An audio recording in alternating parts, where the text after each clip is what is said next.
Good, happy Monday evening. I'm Riley King, and welcome to the Riley King Newscast. Let's get started.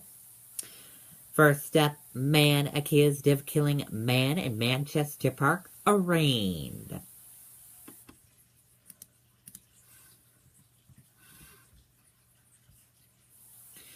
Relatives of a man who was beaten to death in a Manchester park said Monday that they want to know why it happened, as the suspect in the man's death was arraigned.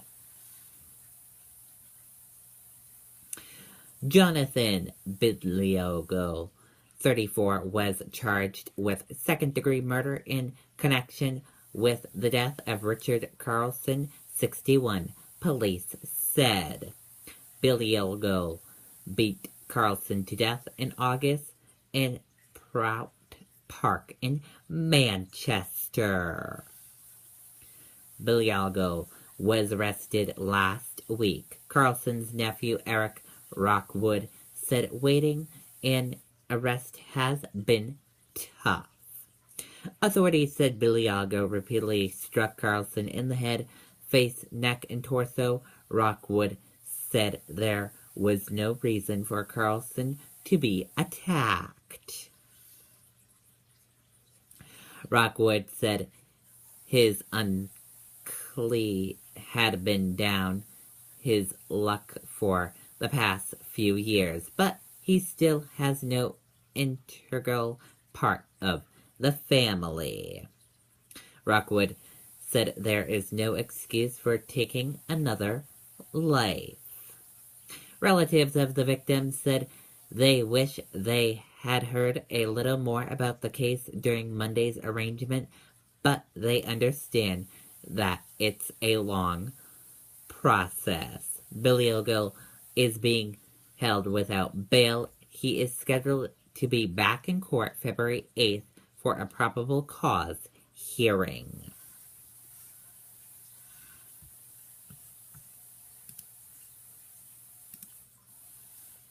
New Hampshire man sentenced to 52 months for role in multistate prostitution ring.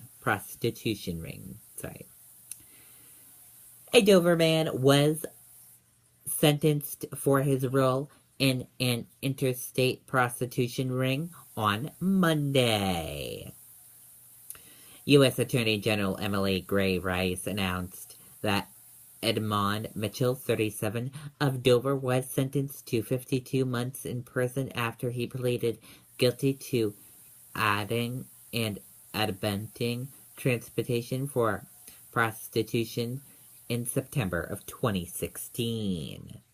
According to court documents, Mitchell helped transport two women from New Hampshire to Portland, Maine, to engage in prostitution in August of 2014. Mitchell had a third party drive with him and the woman to Portland, where he rented 2 hotel rooms. The woman posted ads on Backpage.com offering escorting services, and they gave some or all of the money earned from prostituting to Mitchell. Trump's immigration order faces new challenges after tumultuous weekend.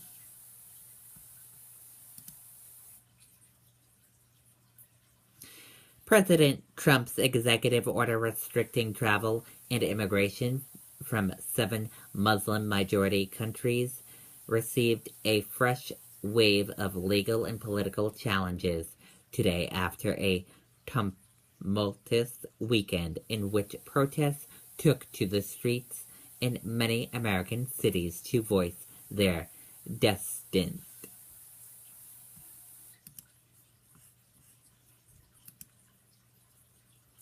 Stocks post worst trading day of 2017 after Trump immigration ban.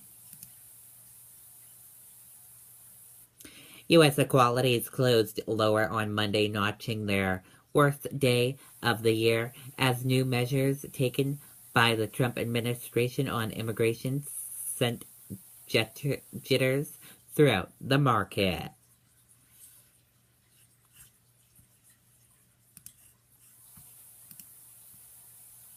Quebec mosque shooting, 6 dead, primaire calls an act of terror. The gunman fired indiscriminately into the crowd of warships, witness said, even though families were in the mosque. The rampage at the Quebec Islamic Culture Center left 6 people dead. The Providence Premier Philip Collarad called the act an terror attack.